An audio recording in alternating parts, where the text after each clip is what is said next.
So ಬಂದ್ವಿ. ರಾಮದೇವರ ಬೆಟ್ಟ ಬಂದು ಎಂಟ್ರಿ ಟಿಕೆಟ್ ಇತ್ತು. ಎಂಟ್ರಿ ಟಿಕೆಟ್ 25 ರೂಪೀಸ್ ತಗೊಂಡು ಹತ್ತುತ್ತಾ ಇದ್ದೀವಿ.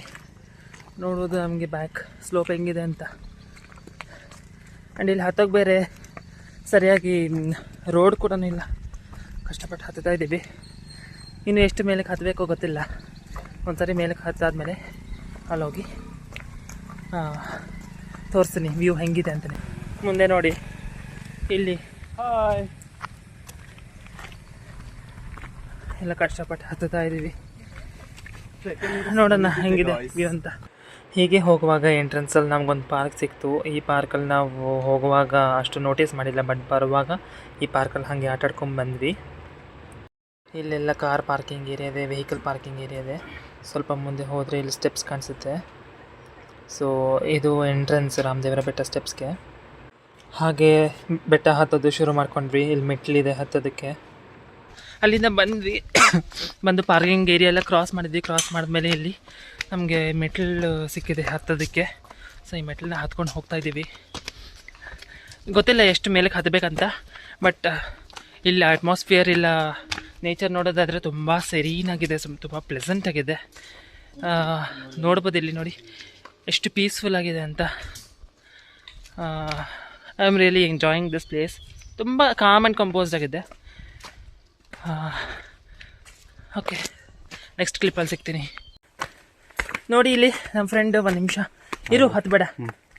ಇಲ್ಲಿ ನೋಡಿ, ಅವಾಗಿಂದ ಏನೋ ನನ್ನ ಬಗ್ಗೆ ಹೇಳ್ತಲ್ಲ ಅಂತ ಲಬೋ ಅಂತ ಇದ್ದ. ಹೌದು, ಇವಾಗ ಏನು ಹೇಳಬೇಕು ಹೇಳು. ಹಾಯ್, ಹತ್ತಕ್ಕೆ ಆಗ್ತಾ ಇಲ್ಲ ಆದ್ರೂ ಹತ್ತಾ ಇದ್ವಿ. ವಾತಾವರಣ ಸೂಪರ್ ಆಗಿದೆ. ನೀವು ಯಾವಾಗನ ಬನ್ನಿ guys. Okay thank god. Camera face ಮಾಡಿ ಏನು ಮಾತಾಡಲ್ಲ ಅಂದ್ಕೊಂಡಿದ್ದೆ. ಫೈನ್, ಅಷ್ಟೋ ಸ್ವಲ್ಪ ಮಾತಾಡಿದ್ದಾನೆ. So I think this is a good start. Next time ಯಾವಾಗಾರು ನನ್ನ ವ್ಲಾಗಿಗೆ ಬಂದು ಸೇರಿ ಏನಾದರೂ ಮಾತಾಡಬೇಕಂದ್ರೆ ಅಷ್ಟೆಷ್ಟು ಮಾತಾಡ್ತಾನೆ ಅಂತ ಹೋಪ್ಸ್ ಇದೆ ನನಗೆ. ಪರವಾಗಿಲ್ಲ, ನಾಟ್ ಬ್ಯಾಡ್. ಹಾಂ, ಇನ್ನೇನಾದರೂ ಹೇಳಬೇಕಪ್ಪ? ಇಲ್ಲ, ಇನ್ನೇನಿಲ್ಲ, ಅಷ್ಟೇ. ಓಕೆ, ಸೊ ಮೆಟ್ಲು ಸ್ವಲ್ಪ ಸ್ಟೀಪ್ ಆಗಿದೆ. ಆಯಾಸ ಆಗ್ತಾಯಿದೆ ಹತ್ತೋದಕ್ಕೆ. ಕೆಳಗಿಂದ ಹತ್ಕೊಂಡ್ಬಂದು ಇಲ್ಲೊಂದು ಹತ್ರ ರೆಸ್ಟ್ಗಂದು ಕೂತಿದ್ದೀವಿ. ನಾನಿಲ್ಲಿ, ಒಬ್ಬರು ಅಲ್ಲಿ, ಇನ್ನೊಬ್ಬರು ಇಲ್ಲಿ. ಅವ್ರ ಪಾಪ ರೈಲಿಂಗ್ನ ಆ ಕಡೆ ದಾಟೋಕೆ ಹೋಗ್ತಾಯಿದ್ರು. ಇದುವರೆಗೂ ಅಲ್ಲಿಂದ ಇಲ್ಲಿವರೆಗೂ ಹತ್ಕೊಂಡ್ಬಂದಿದ್ದೀವಿ ನಾವು. ಇನ್ನು ನೋಡೋದಾದರೆ ಹಾಗೆಯೇ ಮೇಲೆ ಕಂಟಿನ್ಯೂ ಆಗ್ತಾಯಿದೆ ಸ್ಟೆಪ್ಸು. ಇನ್ನು ಮೇಲೆ ಎಷ್ಟಿದೆಯೋ ಗೊತ್ತಿಲ್ಲ. ಆ್ಯಕ್ಚುಲಿ ನಾವು ಬೆಳಗ್ಗೆ ಸ್ಟಾರ್ಟ್ ಮಾಡಿದಾಗ ಸ್ವಲ್ಪ ಮೋಡ ಕವಿದ್ಕೊಂಡಿತ್ತು. ಸೊ ಮಳೆ ಬರುತ್ತಾ ಅನ್ನೋ ಎಕ್ಸ್ಪೆಕ್ಟೇಷನಲ್ಲಿ ಬಂದ್ವಿ. ಯಾಕಂದರೆ ಮಳೆ ಬಂದಿದ್ದರೆ ತುಂಬ ಕಷ್ಟ ಆಗೋದು ಹತ್ತೋದಕ್ಕೆ. ಇನ್ನು ಅದಕ್ಕೋಸ್ಕರ ಒಂದು ಟವಲ್ಲು, ರೈನ್ಕೋಟು, ಅಂಬ್ರೆಲ್ಲೆಲ್ಲ ತೊಗೊಬಂತ. ಅದು ಲಗೇಜ್ ಇನ್ನೊಂದಷ್ಟು ಎಕ್ಸ್ಟ್ರಾ ಆಗೋದು. ಬಟ್ ಥ್ಯಾಂಕ್ ಗಾಡ್ ಸ್ವಲ್ಪ ಬಿಸಿಲು ಬರ್ತದೆ. ಬಟ್ ಈಗಿರೋ ಬಿಸಿಲಿಗೆ ಅಷ್ಟು ಬಿಸಿಲೂ ಇಲ್ಲ, ಅಷ್ಟು ಮಳೆನೂ ಇಲ್ಲ. ಸೊ ಹತ್ಬೋದು, ಹತ್ತೋ ಅಷ್ಟು ಇದೆ. ನಮ್ಮ ಹಿಂದೆ ಇನ್ನೊಂದು ಬ್ಯಾಚ್ ಬರ್ತಾಯಿದ್ದಾರೆ. ಅವರು ಆಲ್ಮೋಸ್ಟ್ ಒಂದು 10-12 ಮೆಂಬರ್ಸ್ ಇದ್ದಾರೆ. ಅವರೊಂದು ಬ್ಯಾಚ್ ಎಲ್ಲ ಫ್ರೆಂಡ್ಸ್ ಸೇರಿ ಹತ್ತುತ್ತಾ ಇದ್ದಾರೆ. ಸ್ವಲ್ಪ ರೆಸ್ಟ್ ತಗೊಂಡು ಮತ್ತೆ ಮುಂದುವರಿಸ್ತಾ ಇದ್ದೀವಿ. ಇನ್ನು ಮೇಲೆ ಎಷ್ಟು ಹತ್ತೋದಿದೆಯೋ ಗೊತ್ತಿಲ್ಲ. ಜಾಸ್ತಿ ಇದ್ದರೆ ಅಲ್ಲಲ್ಲಿ ಸ್ವಲ್ಪ ಸ್ಟಾಪ್ ತಗೊಂಡು ಹೋಗಬೇಕಾಗುತ್ತೆ. ಹಿಂಗೂ ಕೆಳಗಿಂದ ಹತ್ತಿ ಮೇಲೆ ನೋಡಿದ್ವಿ. ಇಲ್ಲಿ ಮೇಲೆ ಬಂದರೆ ಇಲ್ಲಿ ಯಾವುದೋ ಒಂದು ಚಿಕ್ಕ ಟೆಂಪಲ್ ಇದೆ. ಈಗ ಅದೇನೋ ಲಾಸ್ಟ್ ಟೆಂಪಲ್ಲು ಇಲ್ಲ, ಅದಕ್ಕಿಂತ ಮುಂದೆ ಇನ್ನೂ ಏನಾದರೂ ಇದೆಯಾ ಅನ್ನೋದು ನೋಡಬೇಕು. ಬಟ್ ಇನ್ನೊಂದೇನೆಂದರೆ ಅಲ್ಲಿಂದ ಬೇರೆ ಬೆಟ್ಟ ಒಂದು ಹತ್ತೋದಿದೆ, ಒಂದು ಹೈ ವ್ಯೂ ಪಾಯಿಂಟ್ ನೋಡೋದಕ್ಕೆ. ಸೊ ನೋಡೋಣ ಇನ್ನು ಮುಂದಕ್ಕೆ ಇದೆಯೇ ಇಲ್ಲ ಅದೇ ಲಾಸ್ಟ್ ಅಂತ. ಹೀಗೆ ಹತ್ತಿದಾಗ ನಿಮ್ಮ ಫಸ್ಟ್ ಈ ಆಂಜನೇಯ ಟೆಂಪಲ್ ಕಾಣಿಸುತ್ತೆ. ಹಾಗೆ ಮುಂದಕ್ಕೆ ಸ್ವಲ್ಪ ನಡ್ಕೊಂಡು ಹೋದಾಗ ಇಲ್ಲಿ ರಾಮೇಶ್ವರ ಟೆಂಪಲ್ ಅಂತ ಕಾಣಿಸುತ್ತೆ. ಸೊ ಈ ರಾಮೇಶ್ವರ ಟೆಂಪಲ್ ವರ್ಷಕ್ಕೆ ಕೆಲವೊಮ್ಮೆ ಮಾತ್ರ ಓಪನ್ ಆಗುತ್ತೆ. ಕೆಲವು ದಿನಗಳಲ್ಲಿ ಮಾತ್ರ ದರ್ಶನಕ್ಕೆ ಅವಕಾಶ ಇರುತ್ತೆ. ಹಾಗೆ ಸ್ವಲ್ಪ ಅದರ ಆಪೋಸಿಟ್ ನೋಡೋದಾದರೆ ಅಲ್ಲಿ ಒಂದು ಸ್ವಲ್ಪ ಚಿಲ್ಲಿಂಗ್ ಸ್ಪಾಟ್ ಥರ ಇದೆ. ಇಲ್ಲಿ ಕೂತ್ಕೊಂಡು ರೆಸ್ಟ್ ತಗೊಳ್ಳೋದಾಗಲಿ ಇಲ್ಲ ಸ್ವಲ್ಪ ಮಾತಾಡೋದಾಗಲಿ ಆ ಥರ ಮಾಡ್ಬೋದು. ನಾವು ಕೂಡ ಇಲ್ಲಿ ಕೂತ್ಕೊಂಡು ಸ್ವಲ್ಪ ಹೊತ್ತು ಮಾತಾಡಿದ್ವಿ, ಸ್ವಲ್ಪ ಚಿಲ್ ಮಾಡಿದ್ವಿ.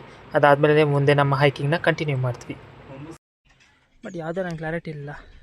ಬಟ್ ಯಾವುದೋ ಒಂದು ಬೆಟ್ಟ ಹತ್ತಬೇಕು ಅಂದ್ಕೊಂಡಿದ್ದೀನಿ. ಅಲ್ಲೊಂದು ಟೆಂಪಲ್ ಇದೆ, ಆ ಟೆಂಪಲ್ನೂ ಕೂಡ ಕವರ್ ಮಾಡಬೇಕು. ಸೊ ಅಲ್ಲಿ ಬೆಟ್ಟ ಹತ್ತಿ ನೋಡಬೇಕು. ಕೊನೆಗೆ ಅದು ಹೈಕಿಂಗ್ ಸ್ಪಾಟ್ ಆಗಿದೆ, ತುಂಬ ಫೇಮಸ್ಸು. ನಾನು ಆಗಲೇ ಮೆನ್ಷನ್ ಮಾಡಿರುವಂಥ ಚಿಲ್ಲಿಂಗ್ ಸ್ಪಾಟ್ ಇದೆ. ಪ್ಯಾನ್ ಮಾಡಿದ್ರೆ ಕ್ಯಾಮ್ರಾನ ಇಲ್ಲಿ ನೋಡಿ ಎಷ್ಟು ಬ್ಯೂಟಿಫುಲ್ ವ್ಯೂ ಕಾಣಿಸುತ್ತೆ. ಈ ಥರ ಬ್ಯೂಟಿಫುಲ್ ವ್ಯೂ ಇದೆ ನೋಡಿ. ಅದು ರಾಮನಗರ ಟೌನ್. ಇಲ್ಲ ಆ್ಯಕ್ಚುಲಿ ಯಾವುದೋ ವೈರ್ಗಳು ಅಡ್ಡ ಬರ್ತಾಯಿದೆ. ಒಂದು ನಿಮಿಷ. ಇಲ್ಲಿಂದ ನೋಡೋದಾದರೆ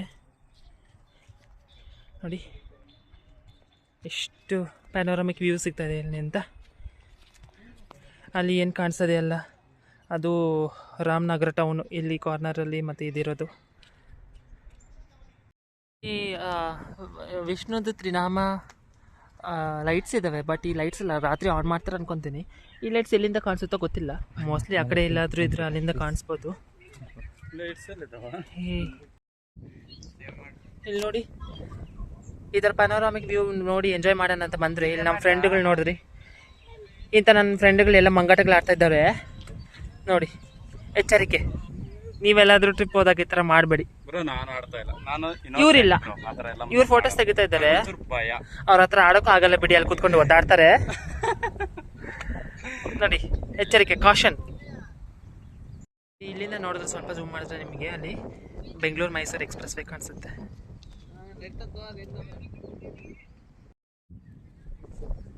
ಹಲೋ ಗೈಸ್, ಸೂಪರ್ ಆಗಿದೆ ಗೈಸ್. ನಾನು ಬೆಂಗಳೂರಿಗೆ ಹೋಗಕ್ಕೆ ಮೂಡೇ ಇಲ್ಲ ಗೈಸ್, ಇಲ್ಲೇ ಇದ್ಬಿಡೋಣ ಅನ್ಕೊಂಡಿದ್ದೀನಿ ಗೈಸ್. ನಾವು ಹೋಗ್ತೀವಿ, ಇಲ್ಲೇ ಇದ್ಬಿಡೋದು, ನೀವು ಬರಬೇಡ, ಇಲ್ಲೇ ಇದ್ಬಿಡೋದು, ನಾವು ಹೋಗ್ತೀವಿ. ಇಷ್ಟೊತ್ತು ಏನು ಹೈಕಿಂಗ್ ನಡೆದಿದೆ ಅಲ್ಲ ನಮ್ಮದು, ಸೊ ಇಷ್ಟೊತ್ತವರೆಗೂ ನಮಗೆ ಯಾವುದೇ ರಿಗ್ರೆಟ್ಸ್ ಅಂತದ್ದು ಏನು ಕಾಣಿಸಿಲ್ಲ. ಆ್ಯಂಡ್ ಆಲ್ಸೋ ಇಲ್ಲಿ ಪ್ಲೇಸ್ ನೋಡೋದಾದರೆ ತುಂಬ ನೀಟಾಗಿ ಮೇಂಟೈನ್ ಮಾಡಿದ್ದಾರೆ, ಅಷ್ಟು ಡರ್ಟು ಇಲ್ಲ ಗಲೀಜಿದೆ ಅಂತ ಇಲ್ಲ. But it is also our duty that ನಾವು ನೀಟಾಗಿ ಮೇಂಟೈನ್ ಮಾಡಬೇಕಂತ. ಸೊ ನೀವೇನಾದರೂ ಬೆಂಗಳೂರು ಇನ್ ಆ್ಯಂಡ್ ಅರೌಂಡ್ ಸುತ್ತಮುತ್ತ ಬೆಂಗಳೂರು ಇಲ್ಲ ರಾಮನಗರ ಸುತ್ತಮುತ್ತ, ಆಫ್ಕೋರ್ಸ್ ಮೈಸೂರಲ್ಲಿರೋರು ಕೂಡ ಬರ್ಬೋದು ಒನ್ ಡೇ ಔಟ್ ಅನ್ನೋ ಥರ. ಸೊ ಮೈಸೂರುವರೆಗೂ ಯಾರಾದರೂ ಅಷ್ಟು with in and around some 150 kilometre ರೇಡಿಯಸ್ಸಲ್ಲಿ ಇದ್ದೀರಂದರೆ ಇದೊಂದು ಒನ್ ಡೇ ಹೈಕಿಂಗ್ ಸ್ಪಾಟ್ ಇಲ್ಲ, ಒನ್ ಡೇ ಗೆಟ್ ಅವೇ ಅನ್ನೋ ಥರ ಮಾಡ್ಕೋಬೋದು ಫ್ರಮ್ ಯುವರ್ ಬಿಸಿ ಲೈಫ್ ಅನ್ನೋದು. ಇದು ತುಂಬ ಅಷ್ಟು ಕ್ರೌಡ್ ಕೂಡ ಇಲ್ಲ. ಆ್ಯಂಡ್ ಐ ಥಿಂಕ್ ಇದು ಈ ನಡುವೆ ಸ್ವಲ್ಪ ಬೆಳಕಿಗೆ ಬರ್ತದೆ ಅಲ್ವಾ, ಸೊ ಅಷ್ಟು ಜನಕ್ಕೆ ಗೊತ್ತಿಲ್ಲ ಅನ್ಕೊತೀನಿ. ಆ್ಯಂಡ್ ಆಲ್ಸೋ ಕ್ರೌಡ್ ಕೂಡ ಅಷ್ಟೊಂದು ಏನಿಲ್ಲ ಇಲ್ಲಿ, ಇಲ್ಲ ತುಂಬ ಪ್ಯಾಕ್ಡ್ ಅನ್ನೋ ಥರ ಇಲ್ಲ, ಓವರ್ ಹೈ ಪ್ಲೇಸ್ ಅನ್ನೋ ಥರ ಏನಿಲ್ಲ. ಆ್ಯಂಡ್ ಅಲ್ಲಿ ಇಲ್ಲಿ ನೋಡೋದಾದರೆ ನಿಮಗೆ ಸ್ವಲ್ಪ ಫೋಟೋ ಸ್ಪಾಟ್ಸ್ ಕೂಡ ಸಿಗುತ್ತೆ, ಫೋಟೋ ಪಾಯಿಂಟ್ಸ್ ಥರ. So you can get good pictures ಕೂಡ ಇಲ್ಲಿಂದ. ಸೊ ಐ ಥಿಂಕ್ ನೀವು ಇಲ್ಲಿ ಬೇರೆಯವ್ರು ಬಂದು ಇನ್ಸ್ಟಾಗ್ರಾಮಲ್ಲಿ ಅಲ್ಲಿ ಇಲ್ಲಿ ಪೋಸ್ಟ್ ಮಾಡಿ ಹೈಪ್ ಮಾಡೋದಕ್ಕಿಂತ ಮುಂಚೆ ಬಂದು ಈ ಪ್ಲೇಸ್ನ ಈ ಕಾಮ್ ಆ್ಯಂಡ್ ಕಂಪೋಸ್ ರೀತಿಯಲ್ಲಿ ಎಕ್ಸ್ಪ್ಲೋರ್ ಮಾಡಬೇಕು ಅಂತ ಅಂದ್ಕೊಂಡಿದ್ದೀನಿ ನಾನು. So this is my suggestion for you, ನೀವು ಇರೋಂಗಿದ್ರೆ. ಆ್ಯಂಡ್ ಇದಕ್ಕೆ ನೀವು ಬಜೆಟ್ ಟ್ರಿಪ್ಪಲ್ಲಿ ಬರೋದಾದರೆ, ಇವಾಗ ನಾನು ಎಸ್ಪೆಷಲಿ ನಾನು ಇಲ್ಲ ನನ್ನ ಫ್ರೆಂಡ್ಸ್ ಏನಾದರೂ ಹೋದಾಗ ತುಂಬ ಬಜೆಟ್ ಟ್ರಿಪ್ಪಲ್ಲಿ ಮಾಡೋದು ನೋಡ್ತೀವಿ. ಸೊ ನೀವೇನಾದರೂ ಆ ಥರ ಬಜೆಟ್ ಟ್ರಿಪ್ಪಲ್ಲಿ ಮಾಡಬೇಕಂದ್ರೆ it is a very apt spot. ನಮ್ಮ ಬಜೆಟ್ ನೋಡ್ಬೋದಂದರೆ ನೀವು ಆಲ್ಮೋಸ್ಟ್ 200-250 ರುಪೀಸಲ್ಲಿ ಬೆಂಗಳೂರಿಂದ ಇಲ್ಲಿ ರಾಮನಗರಕ್ಕೆ ಬಂದು ಈ ಟ್ರಿಪ್ ಮುಗಿಸ್ಕೊಂಡು ಹೊರಟೋಗ್ತೀವಿ ಬೆಂಗಳೂರಿಗೆ ನಾವು. ಸೊ ಇಟ್ ಇಸ್ ಅರೌಂಡ್ 200-250 ಅಷ್ಟೇ. ಸೊ ಆ ಬಜೆಟಲ್ಲಿ ನೀವು ಮುಗಿಸ್ಕೋಬೋದು ಇಲ್ಲಿ. So you should give it a try. And ಈ ಪ್ಲೇಸ್ನ ನೀವು ವಿಸಿಟ್ ಮಾಡಬೇಕು ಬೆಂಗಳೂರು ಸುತ್ತಮುತ್ತ ಇದ್ದೀರಂದರೆ. ಇದು ರಾಮೇಶ್ವರ ತೀರ್ಥ ಅಂತ ಜನರು ಹೇಳೋದುಂಟು, ಯಾಕಂದರೆ ಇಲ್ಲಿ ಅಲ್ಲಿ ಆ ಕಡೆ ಒಂದು ಬೆಟ್ಟ ಕಾಣಿಸ್ತಿದೆಯಲ್ಲ, ಸೊ ಆ ಬೆಟ್ಟ ಮೇಲೆ ನೋಡಿದ್ರೆ ನೀವು ರಾಮೇಶ್ವರ ದೇವಸ್ಥಾನ ಒಂದು ಕಾಣಿಸುತ್ತೆ. ಸೊ ಆವಾಗಲೇ ಹೋಗಿದ್ದು ನಾವು ರಾಮೇಶ್ವರ ದೇವಸ್ಥಾನ, ಇಲ್ಲಿ ನೀವು ನೋಡ್ಬೋದು ನೋಡಿ, ಒಂದು ಚಿಕ್ಕ ಗೋಪುರ ಕಾಣಿಸ್ತಾ ಇದೆ. ಸೊ ಅದು ರಾಮೇಶ್ವರ ದೇವಸ್ಥಾನ, ಇದು ರಾಮೇಶ್ವರ ತೀರ್ಥ. ಇದಕ್ಕೂ ತಮಿಳ್ನಾಡಲ್ಲಿರೋ ರಾಮೇಶ್ವರಂಗೂ ಏನೂ ಸಂಬಂಧ ಉಂಟು ಅಂತ ಪುರಾಣಗಳು ಇದ್ದಾವೆ, ಅದು ನನಗೆ ಗೊತ್ತಿಲ್ಲ ಅಷ್ಟೊಂದು. ಸೊ ಇಲ್ಲಿ ಹಿಂಗೆ ನೋಡೋದಾದರೆ ನೋಡಿ, ಅದೇನೋ ಈ ಗಿಡದಿಂದ ಕಿತ್ಕೊಬಿಟ್ಟು ಏನೋ ಹಾವು ಮಾಡ್ತೀನಿ ಅಂತ ನಮ್ಮ ಫ್ರೆಂಡ್ ಮಾಡಿದ್ದಾನೆ. ಚೆನ್ನಾಗಿದೆ ಗೈಸ್. ಸೊ ಈಗಷ್ಟೇ ಒಳಗಡೆ ದೇವಸ್ಥಾನದಲ್ಲಿ ಮಂಗಳಾರತಿ ಮುಗಿಸ್ಕೊಂಡ್ಬಂದ್ವಿ. I think we were very fortunate, ಯಾಕಂದರೆ ಒಳಗಡೆ ಹೋಗಿದ ತಕ್ಷಣ ಅವರು ಅಲಂಕಾರ ಎಲ್ಲ ಮಾಡಿ ಮಂಗಳಾರತಿ ಎಲ್ಲ ಮಾಡಿಬಿಟ್ಟು ಆದ ಕೂಡಲೇ ಪ್ರಸಾದ ವಿನಿಯೋಗ ಆಯಿತು. ಇವಾಗ ಪ್ರಸಾದ ತಿಂದಿದ್ವಿ. ಆ್ಯಂಡ್ ಐ ಥಿಂಕ್ ಯಾವುದಾದ್ರೂ ಒಂದು ಟೆಂಪಲ್ ವಿಸಿಟ್ ಕೊಟ್ಟಾಗ I think this is the best part, ಯಾಕಂದರೆ ದೇವಸ್ಥಾನ ಪ್ರಸಾದ ಸಿಗೋದು ಅಂದರೆ I think it is one of the things which you have to be fortunate enough. So ಇವಾಗ ಪ್ರಸಾದ ಇದ್ದಾಗಿದೆ, ಕೊಟ್ಟರೆ ಸ್ವೀಟ್ ಪೊಂಗಲ್ ಕೊಟ್ಟು, ರೈಸ್ ಇದೆ, ಸಾಂಬಾರ್ ಇದೆ, ಮತ್ತು ಕರ್ಡ್ ಬಟರ್ ಮಿಲ್ಕ್ ಇದೆ. ಸೊ ಇಷ್ಟೆಲ್ಲ ಕೊಡುವಾಗ I think the taste is also absolutely fabulous. So ತುಂಬ ಚೆನ್ನಾಗಿದೆ taste. I highly recommend this place. ನೀವು ಒಂದ್ಸರಿ ಬಂದು ಟ್ರೈ ಮಾಡಬೇಕು, ಎಕ್ಸ್ಪ್ಲೋರ್ ಮಾಡಬೇಕು ಈ ಪ್ಲೇಸಸ್ ಎಲ್ಲ. ದೇವಸ್ಥಾನದ ಪ್ರದಕ್ಷಿಣೆ ಮುಗಿಸ್ಕೊಂಡು ನಾವಿಲ್ಲಿ ಮೇಲೆ ಹೈಕಿಂಗ್ ಸ್ಪಾಟ್ ಅಂತ ಹುಡ್ಕೊಂಡು ಹೋದಾಗ ನಮಗೆ ಇಲ್ಲಿ ಯಾವುದೋ ಅಚ್ಚರಿಯಾಗಿರುವ ಅಡ್ಡದಾರಿ ಒಂದು ಕಾಣಿಸ್ತು. ಈ ದಾರಿಯಲ್ಲಿ ಅಂಥದ್ದು ಏನು ಅಡಗಿರ್ಬೋದು ಅಂತ ಹುಡ್ಕೊಂಡು ಹೋದಾಗ ನಮ್ಗೆ ಅಲ್ಲೊಂದು ಕೆಳಗಡೆ ಬ್ಯೂಟಿಫುಲ್ ಪ್ಯಾನೋರಮಿಕ್ ವ್ಯೂಸ್ ಕಾಣಿಸ್ತು. ಹಾಗೆ ಅದ್ರ ಜೊತೆಗೆ ಒಂದು ಚಿಕ್ಕ ಆಂಜನೇಯನ ವಿಗ್ರಹ ಇತ್ತು. ಅದನ್ನು ದರ್ಶನ ಪಡ್ಕೊಂಡು ವಾಪಸ್ ಬರುವಾಗ ನಮಗೆ ಬೇರೆ ಏನೋ ಅಚ್ಚರಿ ಕಾದಿತ್ತು, ಅದು ಮುಂದಿನ ಕ್ಲಿಪ್ಪಲ್ಲಿ ಹೇಳ್ತೀನಿ ನಿಮಗೆ. ಹೀಗೆ ಸ್ವಲ್ಪ ಕೆಳಗಡೆ ಇಳಿದಾಗ ನಿಮಗೆ ಕಾಣಿಸುತ್ತೆ ನೋಡಿ, ಎಷ್ಟು ಸುಂದರವಾಗಿ, ಎಷ್ಟು ಬ್ಯೂಟಿಫುಲ್ ಕಾಣಿಸ್ತದೆ ಇಲ್ಲಿ ಅಂತ. ಇಲ್ಲಿಂದ ನಿಂತ್ಕೊಂಡು ನೋಡೋದಾದರೆ ಈ ವ್ಯೂ ಅಷ್ಟು ಸುಂದರವಾಗಿ ಕಾಣಿಸ್ತಾ ಇತ್ತು, ಹಾಗೆ ಕಣ್ಣು ತುಂಬಿಕೊಳ್ಳೋ ಥರ ಇತ್ತು ಇದು. ಇಂತಹ ಬ್ಯೂಟಿಫುಲ್ ಸ್ಪಾಟ್ನ ಕವರ್ ಮಾಡ್ಕೊಂಡು ಬರುವಾಗ ನಮ್ಗೆ ಅರ್ಧ ದಾರಿಯಲ್ಲಿ ಗೊತ್ತಾಯಿತು ದ್ಯಾಟ್ ನಾವು ದಾರಿ ಕಳೆದು ಹೋಗಿದ್ದೀವಿ ಅಂತ. ಯಾವ ದಾರಿ? ಈ ದಾರಿನೇ ಏಯ್ ಬ್ರೋ, ಹಂಗಲ್ಲ ಹೋಗಿದ್ದು, ಈ ದಾರಿ ತಪ್ಕೊಂಡು ಹೊಟ್ಟೋಗ್ತೀಯ ನೀನು. ನಿಜ ಆ ದಾರಿ ಅಲ್ಲ, ಪ್ಲೀಸ್ ಹೇಳೋದನ್ನ ಅರ್ಥ ಮಾಡ್ಕೊ. ಹಿಂಗೆ ಹೋಗಿದ್ದು ಬಾ. ಹಂಗಲ್ಲ, ಹಿಂಗ್ ಹೋಗಿದ್ದು ನೋಡು. ಒಂಚೂರು ನಾವು ಅಲ್ಲಿ ಮೆಟ್ರೋ ತರ ಇತ್ತು, ಇಲ್ಲಿ ಬಂದಾಗ ಮಣ್ ರೋಡ್ ಇತ್ತು. ನಾನ್ ನೋಡಿದ್ದೀನಿ, ಇಲ್ಲಿ ಬಂದಿರೋದು ಮಿಸ್ ಮಾಡ್ಕೊ ಬರ್ತಾ. ಅಲ್ಲಿ ಕಾಣಿಸ್ತಾ ಇದೆಯಾ ನಿನ್ಗೆ?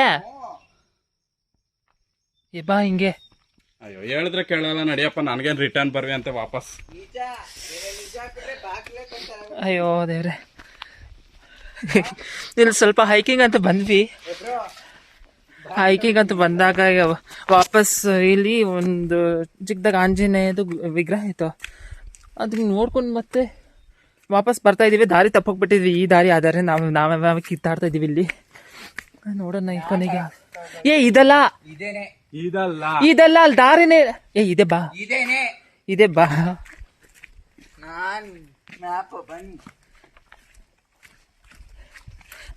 ಕೊನೆಗೂ ಕರೆಕ್ಟಾಗಿ ದಾರಿ ಸಿಗ್ತೀವಿ ಗೈಸ್ ನಮಗೆ. ಅದೆಲ್ಲ ಆದ ನಂತರ ನಾವು ನಿಜವಾದ ಹೈಕಿಂಗ್ ದಾರಿಯನ್ನು ಹಿಡ್ಕೊಂಡು ಮೇಲೆ ಹತ್ತೋದನ್ನು ಮುಂದುವರಿಸ್ತೀವಿ. ಅದೇ ಹೈಕಿಂಗ್ ದಾರಿ ಅಂತ ಮುಂದುವರಿಸಿರುವಾಗ ನಮಗೆ ಅಲ್ಲಿ ಮಧ್ಯದಲ್ಲಿ ಗಿಡಗಳು, ಕಲ್ಲುಗಳು ಅದೆಲ್ಲ ಸಿಕ್ತು. ಕೆಲವೊಂದು ಬ್ಯಾರಿಕೇಡ್ಸ್ ಕೂಡ ಸಿಕ್ತು ಅಲ್ಲಿ ಇಲ್ಲಿ ಅಂತ. ಬಟ್ ನಾವು ಬ್ಯೂಟಿಫುಲ್ ವ್ಯೂ ಸ್ಪಾಟ್ಸ್ನ ಮಿಸ್ ಮಾಡ್ಕೋಬಾರ್ದು ಅಂತ ಬ್ಯಾರಿಕೇಡ್ಸ್ನ ಕೂಡ ಈ ಥರ ಜಿಗ್ದು ಹೋಗ್ತಾ ಇದ್ವಿ ಅಲ್ಲಿ ಇಲ್ಲಿ. ಗಾಯ್ಸ್, ನನ್ನ ಕೈಲಿ ಆಗ್ತಾ ಇಲ್ಲ guys, help me guys please. ಎಗ್ರಕೊಂಬಾ ಬೇಗ. ಬ್ರೋ ಆಗಲ್ಲ ನನಗೆ, ಅದು ಕಿತ್ತಾಕ್ಬಿಟ್ಟಿಯಾ? ಹೊಟ್ಟೆ ಬೆಳೆದ್ಬಿಟ್ಟಿದೆ ಬ್ರೋ. ಆ್ಯಂಡ್ ನೋಡಿ ಎಂಥ ಮಿಸ್ಟೀರಿಯಸ್ ಪ್ಲೇಸ್ ಇದು. ತುಂಬ ಕೇರ್ಫುಲ್ ಆಗಿರಬೇಕು. ಬ್ಯಾರಿಕೇಡ್ಸ್ ಕೂಡ ಇಲ್ಲ ಇಲ್ಲಿ, ಯಾಕಂದರೆ ನಾವು ಆಲ್ರೆಡಿ ಹಾಕಿರೋ ಬ್ಯಾರಿಕೇಡ್ಸ್ನ ಎಗರ್ಕೊಂಡು ಬಂದುಬಿಟ್ಟಿದ್ದೀವಿ. ನೋಡಿ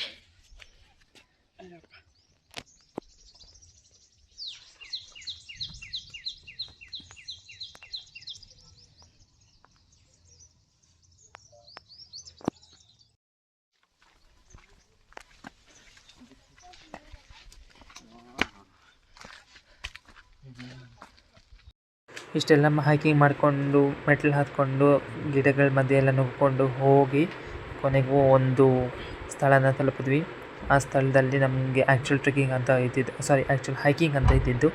ಸೊ ಇದೇ ಆ ಜಾಗ. ಇಲ್ಲಿ ನೋಡ್ತಿರ್ಬೋದು ನೀವು, ಸ್ಟಾರ್ಟಿಂಗ್ ಒಂಚೂರು ಮೆಟ್ಲಂತ ಮಾಡಿದರೆ, ಅದಾದಮೇಲೆ ಮುಂದೆ ನೋಡೋದಾದರೆ ನೀವು ಬರೀ ಬೆಟ್ಟದಲ್ಲೇ ಕೊರೆದು ಮೆಟ್ಲು ಥರ ಮಾಡಿದ್ದಾರೆ. ತುಂಬ ಸ್ಟೀಪಾಗಿತ್ತು, ತುಂಬ ಕಷ್ಟ ಇತ್ತು ಹತ್ತೋದಕ್ಕೆ. ತುಂಬ ದೊಡ್ಡ ಹೆಜ್ಜೆಗಳಿಟ್ಕೊಂಡು ಹೋಗಬೇಕಾಯ್ತು ನಮಗೆ. ಸೊ ಈ ಹೈಕಿಂಗ್ನ ಕೊನೆಯ ಭಾಗ ಇದು. ಅಷ್ಟು ಕಷ್ಟಪಟ್ಟು ಅಷ್ಟು ಜಾಸ್ತಿ ಏನು ಹತ್ತಂಗಿಲ್ಲ. ಆಲ್ಮೋಸ್ಟ್ ಒಂದು 50 ಸ್ಟೆಪ್ಸ್ ಹತ್ತಿರ ಸಾಕು, ಅದು ನಮಗೆ ಟಾಪ್ ವ್ಯೂ ಸಿಗುತ್ತೆ. ಗೈಸ್ ಫೈನಲಿ ನೋಡಿ ಇಲ್ಲಿ, finally we made it to the top of the hill. Ramadevara Betta trekking ಅಲ್ಲ, hiking. So Ramadevara Betta hiking full complete ಮಾಡಿ ಹಿಲ್ ಟಾಪಿಗೆ ಬಂದಿದ್ದೀವಿ. ಆ್ಯಂಡ್ ಇಲ್ಲಿ ನೋಡೋದಾದರೆ ನೀವು ನೋಡಿ ಎಷ್ಟು ದೊಡ್ಡ ಕ್ಯಾಕ್ಟಸ್ ಇದಾವೆ ಅಂದರೆ, ಲಿಟ್ರಲಿ ನೋಡಿ ಒಂದು ದೊಡ್ಡ ಕ್ಯಾಕ್ಟಸ್ ಬುಷೇ ಇದೆ ಇಲ್ಲಿ. ಅದು ಬೆಟ್ಟದ ಮೇಲೆ, ಸರಿಯಾಗಿ ಮಣ್ಣು ಕೂಡ ಇಲ್ಲ ಇಲ್ಲಿ ಬೆಳೆಯೋಕ್ಕೆ. ಬೆಟ್ಟದ ಮೇಲೆ ಎಷ್ಟು ದಪ್ಪ ಕ್ಯಾಕ್ಟಸ್ ಇದೆ ಅಂದರೆ, I god I don't know. ಇದೊಂಥರ ಇದೇ ಒಂದು ಡಿಫ್ರೆಂಟ್ ಲೊಕೇಶನ್, ಜಿಯೋಗ್ರಫಿಕಲ್ ಲೊಕೇಶನ್ ಥರ ಕಾಣಿಸುತ್ತೆ. ಯಾಕಂದರೆ ನೀವು ಅಲ್ಲಿ ಒಂದು ಕಡೆ ನೋಡಿದ್ರೆ ನೋಡಿ, ಅಲ್ಲೆಲ್ಲ ಫುಲ್ ಪ್ಲ್ಯಾಂಟ್ಸು, ಒಂದು ಸ್ವಲ್ಪ ಪಾಪ್ಯುಲೇಷನ್ ಅದೆಲ್ಲ ಇದೆ. ಇಲ್ಲಿ ನೋಡಿದ್ರೆ, ಎಲ್ಲಿ ನೋಡಿದ್ರು ನೋಡಿ ಎಷ್ಟು ಕ್ಯಾಕ್ಟಸ್ ಬುಷಸ್ ಇದ್ದಾವೆ. ವೆರಿ ಯುನೀಕ್, ತುಂಬ ಚೆನ್ನಾಗಿದೆ. ಇಲ್ಲಿ ನೋಡೋದಾದರೆ ಸ್ವಲ್ಪ ಯಾವುದೋ ರೈನ್ ವಾಟರ್ ಸ್ವಲ್ಪ ಕಲೆಕ್ಟ್ ಆಗಿದೆ, ಮಳೆ ನೀರು. But it is very dangerous. ಗೊತ್ತಿಲ್ಲ ಏನೇನು ಬ್ಯಾಕ್ಟೀರಿಯಾ ಏನೇನು ಇರುತ್ತೋ ಅದರಲ್ಲಿ. ಇಲ್ಲಿಂದ ಸ್ವಲ್ಪ ಝೂಮ್ ಮಾಡಿ ಆ ಬೆಟ್ಟ ನೋಡೋದಾದರೆ, ಇಲ್ಲಿ ಯಾರೋ ಕನ್ನಡ ಬಾವುಟ ಸ್ವಲ್ಪ ನೆಟ್ಟಿದ್ದಾರೆ, ಕರ್ನಾಟಕದ ಬಾವುಟ. ಇವ್ರು ನೋಡಿದ್ರೆ ಈಗಾಗಲೇ ಆ ಕಡೆ ತುದಿಗೆ ಹೋಗಿ ನಿಂತ್ಕೊಬಿಟ್ಟಿದ್ದಾರೆ. ಅಲ್ಲಿ ಫೋಟೋಸ್ ಸೆಷನ್ಸ್ ಏನೋ ಸ್ವಲ್ಪ ಡಿಸ್ಕಷನ್ಸ್ ಎಲ್ಲ ನಡೀತಾ ಇದೆ. ನೋಡಿ ಇಲ್ಲಿ ಮೇಲೆ ಬಂದರೆ ಫುಲ್ಲು ಆಲ್ಮೋಸ್ಟ್ 360 ಡಿಗ್ರಿ ಪನೋರಾಮಿಕ್ ವ್ಯೂ ಸಿಗುತ್ತೆ. ನೋಡಿ ಎಲ್ಲೆಲ್ಲಿಗೂ ಕಾಣಿಸುತ್ತೆ ಇದು ಹಿಲ್ಸ್ ಆ ಥರ. ಇದು ಇದಕ್ಕೆ ಸಾಕಷ್ಟು ವ್ಯೂ ಪಾಯಿಂಟ್ಸ್ ಇದ್ದಾವೆ. ಇದು ಫ್ರಂಟ್ ಸೈಡು ಬ್ಯಾಕ್ ಸೈಡ್ ಎಲ್ಲ ಇದೆ.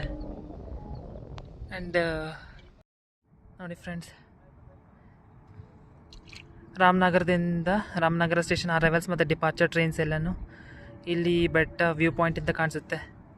ಸೊ ಈಗ ವಿಡಿಯೋದಲ್ಲಿ ಅಲ್ಲಿ ಹೋಗ್ತಾ ಇದೆಯಲ್ಲ, ಸೊ ರೆಕಾರ್ಡ್ ಮಾಡ್ತಾರೆ train. It is Malgudi super fast express.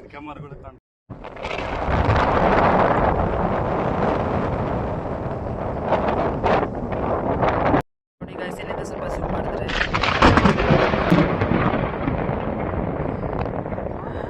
ಎಲ್ಲೋಯ್ತು video.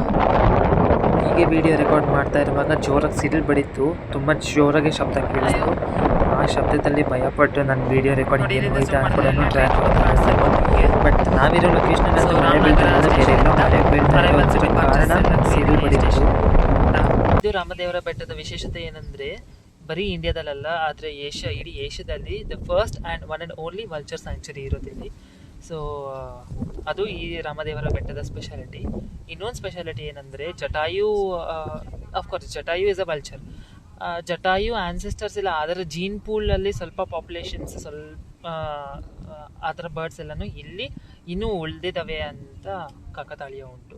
ಅದೆಷ್ಟು ಮಾತ್ರ ನಿಜನೋ ಇಲ್ಲೋ ನನಗೆ ಗೊತ್ತಿಲ್ಲ, ಬಟ್ ಸ್ಟೋರಿ ಕತೆ ಇರೋದು ಹಾಗೆ. ಆ್ಯಂಡ್ ಇನ್ನೊಂದೇನೆಂದರೆ, ವಲ್ಚರ್ಸ್ ಈ ಏರಿಯಾದಲ್ಲಿ ಬಂದು ತುಂಬ ನೆಸ್ಟಿಂಗ್ ಸೀಸನಲ್ಲಿ ಬ್ರೀಡಿಂಗ್ ಅದರೆಲ್ಲ ಮಾಡೋದು ಉಂಟಂತೆ. ಇವಾಗಲೂ ಪ್ರಾಕ್ಟೀಸ್, ಇವಾಗಲೂ ಬರ್ಡ್ಸ್ ಬರೋದಾಗಲಿಲ್ಲ, ನೆಸ್ಟ್ ಮಾಡಿಲ್ಲ, ಲೈಕ್ ಎಗ್ಸ್ ಲೇ ಮಾಡಿ ಹ್ಯಾಚ್ ಮಾಡೋದಿಲ್ಲ, ಬ್ರೀಡಿಂಗ್ ಸೀಸನ್ ಎಲ್ಲನೂ ಇಲ್ಲಿ ನಡೆಯೋದು ಇವಾಗಲೂ ಉಂಟಂತೆ. ಸೊ ಹಾಗಾಗಿ ಇದು ಒಂದು protected area. And biodiversity point of view ಅಲ್ಲಿ ಇದನ್ನ ತುಂಬ ಪ್ರೊಟೆಕ್ಟೆಡ್ ಏರಿಯಾ, ಜಿಯೋಗ್ರಫಿಕಲ್ ಲೊಕೇಶನ್ ಅಂತ ಕನ್ಸರ್ವ್ ಮಾಡ್ತಿದ್ದಾರೆ. ಸೊ ದಿಸ್ ಈಸ್ ರಾಮದೇವರ ಬೆಟ್ಟ vulture sanctuary. So this is it speciality. ಇಲ್ಲಿ ನೋಡಿ, ಒಂದು ಚಿಕ್ಕ ಎಕೋಸಿಸ್ಟಮ್ ಹೆಂಗಿದೆ ಇಲ್ಲಿ. ಇದರೊಳಗಡೆ ಕಪ್ಪೆ ನೋಡಿ, ಕಪ್ಪೆ is flexing its swimming skills. Of course I know that I am a bad swimmer. ಹಾಗೆ ಎಲ್ಲ ನಮ್ಮ ರೌಂಡ್ ಅಬೌಟ್ ಎಲ್ಲ ಮುಗಿಸ್ಕೊಂಡು ಮೇಲೆ ಹೈ ಪಾಯಿಂಟ್ ವ್ಯೂಸ್ ಎಲ್ಲನೂ ಆದಷ್ಟು ನೋಡಿಕೊಂಡು ನಮ್ಮ ಪಯಣ ಆಗಿತ್ತು ಡೌನ್ ಹಿಲ್. ಸೊ ಬೆಟ್ಟ ಇಳಿಯುವಾಗ ನಾವು ತುಂಬ ಕೇರ್ಫುಲ್ಲಾಗಿ ಇಳಿದ್ವಿ. ಹಾಗೆ ನಮ್ಮ ಪಯಣ ವಾಪಸ್ ಬೆಂಗಳೂರು ಕಡೆಗೆ ಬೆಳೆಸಬೇಕಾಗಿತ್ತು, ಯಾಕಂದರೆ ಇಟ್ ವಾಸ್ ಆಲ್ಮೋಸ್ಟ್ ನಮಗೆ 4 o'clock ಇಲ್ಲೇ ಕಳೆದು ಬಿಟ್ಟಿದ್ವಿ ನಾವು. ಸೊ ಇಲ್ಲಿಂದ ಸ್ವಲ್ಪ ಡಿಸ್ಟೆನ್ಸ್ ನಡ್ಕೊಂಡು ಹೋಗಿ ರೈಲ್ವೆ ಸ್ಟೇಷನ್ಗೆ ಟ್ರೈನ್ ಹತ್ತಬೇಕಾಗಿತ್ತು. ಹಾಗೆ ಬರುವಾಗ ಇಲ್ಲಿ ಜಾರೆ ಬಂಡಿ ಕಾಣ್ತಾ ಅಂದ್ಬಿಟ್ಟು ಇವರಿಬ್ಬರು ಮಜಾ ಮಾಡಬೇಕಂತ ಹೋದರು. ಅದಾದಮೇಲೆ ರಾಮನಗರ ಸ್ಟೇಷನಲ್ಲಿ ನಮ್ಮ ಟ್ರೈನ್ ಹಿಡ್ಕೊಂಡಿದ್ದೆ ಬೆಂಗಳೂರು ಕಡೆಗೆ ಹೊರಟ್ವಿ. ಬಟ್ ಬೆಂಗಳೂರಿಗೆ ಬಂದಿದ್ದರೆ ನಮ್ಗೆ ದೀಪಾವಳಿ ಆದ ಕಾರಣ ತುಂಬ ಟ್ರಾಫಿಕ್ ಇತ್ತು. ಅಲ್ಲಿ ನಮ್ಮ ಮೇನ್ ರೋಡಿಂದ ನಮ್ಮ ರೂಮ್ಗೆ ಒಂದು ಆಲ್ಮೋಸ್ಟ್ 1.5 kilometers ಸ್ಟ್ರೆಚ್ ಇದೆ. ಆ ಸ್ಟ್ರೆಚ್ ಪೂರ್ತಿನೂ ಫುಲ್ ಟ್ರಾಫಿಕ್ ತುಂಬಿಕೊಂಡಿತ್ತು. ಬಸ್ ಹೆಂಗೋ ಬರ್ತಾಯಿತ್ತು, ಯಾಕಂದರೆ ಟ್ರ್ಯಾಕ್ ಮಾಡಿದ್ದೆ ಬಸ್ ಬರ್ತೈತೆ ಅಂತ. ಬಟ್ ಆ ಬಸ್ಗೆ ನಾವು ಕಾಯ್ಕೊಂಡು ಕೂತ್ಕೊಂಡಿದ್ದರೆ ಮೋಸ್ಟ್ ಪ್ರಾಬಬ್ಲಿ ನಾವು ಅವತ್ತೆಲ್ಲನೂ ನಮ್ಮ ರೂಮಿಗೆ ಹೋಗ್ತಾ ಇರಲಿಲ್ಲ ಅನ್ಕೊತಿದ್ದೆ, ಯಾಕಂದರೆ ಈ ಟ್ರಾಫಿಕ್ ನೋಡಿದ್ರೆ ನಿಮ್ಗೆ ಅನಿಸ್ಬೋದು ಹೆಂಗಿದೆ ಅಂತ. ಸೊ ನಾವು ನಡ್ಕೊಂಡೇ ಹೋಗೋಣ ಅಂತ ಡಿಸೈಡ್ ಮಾಡಿದ್ವಿ. ಆ್ಯಂಡ್ ನಡ್ಕೊಂಡು ಬಂದಿದ್ದರಿಂದ ನಾವು ಬೇಗ ಬಂದ್ವಿ, ಬಸ್ಗಿಂತ ಬೇಗ ಬಂದ್ವಿ ರೂಮ್ಗೆ. So this was one of the best decisions ನಾವು ಅವತ್ತು ಮಾಡಿದ್ದು, ಬೆಳಗ್ಗೆಲ್ಲ ಹೈಕಿಂಗ್ ಮಾಡಿ. ಸೊ ಇದಾಗಿತ್ತು ನಮ್ಮ ರಾಮದೇವರ ಬೆಟ್ಟದ hiking. Thank you and see you next.